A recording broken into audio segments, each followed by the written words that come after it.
अब ये हमारा है how an electric torch work. एक जो टॉर्च है वो कैसे वर्क करेगी। Since you are now familiar with electric circuit, cell and the bulb. अब आपको पहचान तो हो गई इलेक्ट्रिक सर्किट क्या होता है, सेल क्या होता है और बल्ब क्या होता है। You will be able to understand the working of a torch. Examine the inside of torch. It has 2 or 3 cells placed in such a way that the positive end of the one cell torches the negative end of the other cell. अभी तक आपको ये पता लग गया। अब ये देखिए ये अंदर का इसका पार्ट है टॉर्च का, सर्किट का। देखिए ये इसमें 2 या 3 सेल डलते हैं, किसी में 2 डलते हैं, किसी में 3 डलते हैं। अभी ये जो है सेल है ये इलेक्ट्रिक सर्किट के हैं, इससे इलेक्ट्रिक सेल आते हैं इससे।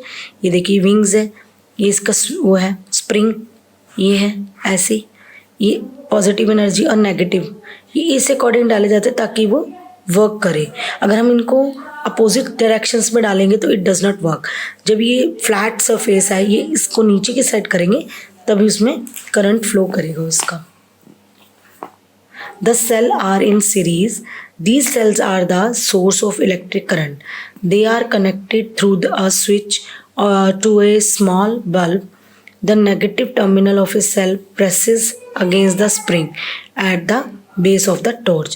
The positive terminal of the cell presses against the metal tip at the base of the bulb. अब क्या है इसके अंदर? इसके अंदर जब ये स्प्रिंग है, ये जो मेटल का स्प्रिंग लगा हुआ है, जब ये इसको हम डालेंगे ना, ये 1 सेल डाला, फिर जब हम दूसरा डालेंगे, फिर जब हम टॉर्च को बंद करते हैं ना तो वो प्रेसेस आउट हो जाता है, मतलब उसमें दबाव पड़ता है।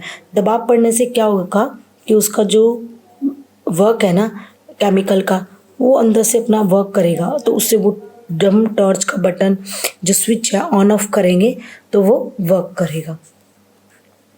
When the switch is pushed on to the on position, the metal strip A is pushed towards so that it pushes B and C, and the circuit is complete and the bulb glows. When the switch is pushed to the off position, the connect between metal strip A and B is broken and the circuit is incomplete. Now the current cannot flow through the circuit and the bulb does not glow. As a result, the light goes out. जब torch को जब हम on position में करेंगे तो क्या होगा, ये इसको प्रेशर आउट करेगा ए और बी और सी को, तो उससे क्या होगा बल्ब कंप्लीट सर्किट हो जाएगा। सर्किट जो कंप्लीट हो जाएगा वो चल पड़ेगा। जब हम बंद कर देंगे इसको मेटल स्ट्रिप जो है वो रिलीफ हो जाएगी उन दोनों से ब्रोकन, उन दोनों से क्या होगा थोड़ा ऊपर हो जाएगी। जब हम चलाएंगे तो वो नीचे दबाव डालेगी, नीचे जब दबाव डालेगी तो वो कंप्लीट सर्किट होगा। जब हम बंद करेंगे तो वो रिलीफ हो जाएगा, रिलीफ होने से क्या होगा वो इनकम्प्लीट सर्किट होगा और जो लाइट है वो नहीं चलेगी और जो बल्ब है वो भी नहीं चलेगा। There are 3 metal strips. Metal strip A is a part of the switch. Metal strip B connected to the metal case of the bulb. Metal strip C connected to the spring. While metal B and C are the fixed, metal strip A can be pressed and made to slide. जो metal 3 तरह के metal strips होती हैं जो नीचे जो मैंने आपको बताया इसी अकॉर्डिंग होगी। जैसे कि ये हमारे पास है, ये हमारा है, ये हमारा है, तो ये क्या होगा जब प्रेशर आउट होगा एक के ऊपर एक तो वो उससे वर्क करवाएगा। जब प्रेशर आउट होगा metal 1, metal 2, metal 3, A B और सी, उसी से वो लाइट फ्लो करेगी। उसके बाद है conductors and insulators. You have seen that when you break the metal wire connecting to the cell or to the bulb stopped glowing. What does this show? This show that electric current can flow through the metal wires but not through air. We say that metal is a conductor of electric current whereas air is not conductor of or an insulator. Both conductor and insulators are important in using electricity. आपने देखा जब हम electric bulb के बारे में बता रहे हैं आपको कि कैसे चलेगा, किस तरीके से चलेगा, तो वो ये आपको बता रहे हैं कि जो इलेक्ट्रिक करंट है जब वो चलेगा मेटल वायर्स ही चलाएंगे उसको हवा नहीं चला सकती। तो मेटल जो है वो इलेक्ट्रिक करंट का एक बहुत ही अच्छा कंडक्टर है, एक बहुत ही अच्छा सोर्स है, क्योंकि कंडक्शन जो है वो बहुत ज़रूरी है बीच में। और जो एयर है वो क्या है, नॉन कंडक्टर है और एक इंसुलेटर के तौर पे काम करता है। लेकिन इलेक्ट्रिसिटी में इंसुलेटर का और कंडक्टर का दोनों का रोल बहुत ज़रूरी है।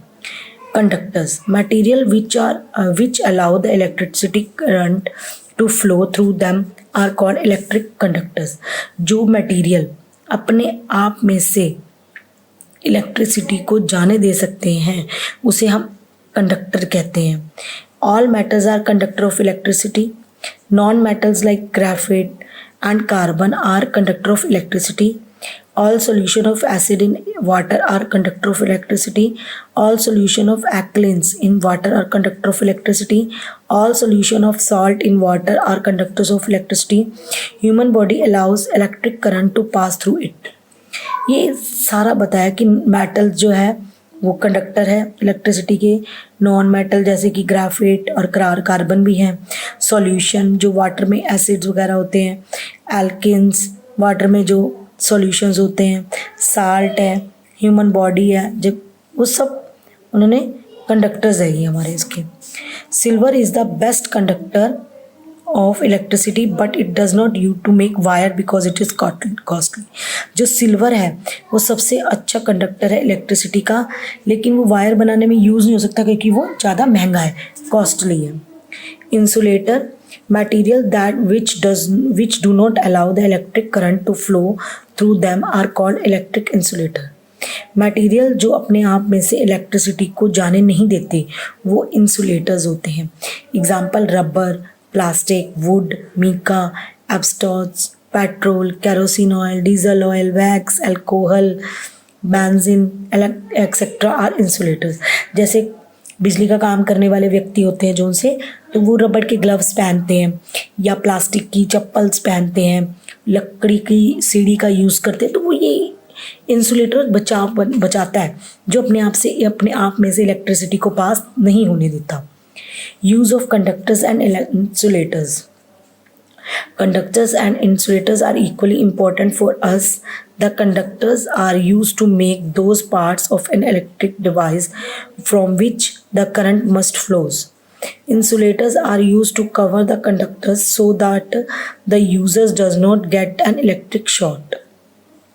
जो कंडक्टर्स और इंसुलेटर है वो दोनों तरीके से काम करते हैं, दोनों इम्पॉर्टेंट हैं।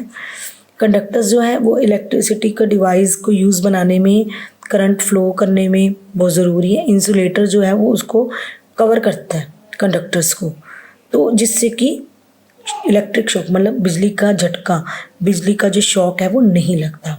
To test which substance is conductor and which is as an insulator, you can test different substances by connecting them to the broken ends of the wire. If the bulb glows, the substance is conductor. If it does not glow, the substance is an insulator. Try the experiment with the piece of wood, an iron nail, an aluminium spoon, a steel coin, the lid of a pencil, paper, cloth, an eraser or a plastic spoon. उन्होंने बोला कि इसमें देखना है, एक example लो जिससे कि आपको ये पता लगे कि कौन सा इंसुलेटर के लिए है, कौन सा कंडक्टर है। तो अगर वो कंडक्टर होगा तो वो बल्ब जलेगा, अगर वो कंडक्टर नहीं होगा तो वो बल्ब नहीं जलेगा। जैसे ये रबर ले रखा है, अगर आप रबर के थ्रू एक सेल से करते हो इसको तो क्या होगा, वो इंसुलेटर है रबर। अभी मैंने आपको बताया था रबर, वुड और प्लास्टिक ये सब क्या है, इंसुलेटर है। और आयरन की एक लोहे की चाबी वो कंडक्टर है क्योंकि वो लोहा है, तो उससे उसको पास आउट होने में आसानी मिलेगी बिजली को। I hope you will understood the all concept of this chapter, so read this chapter carefully. See you next time.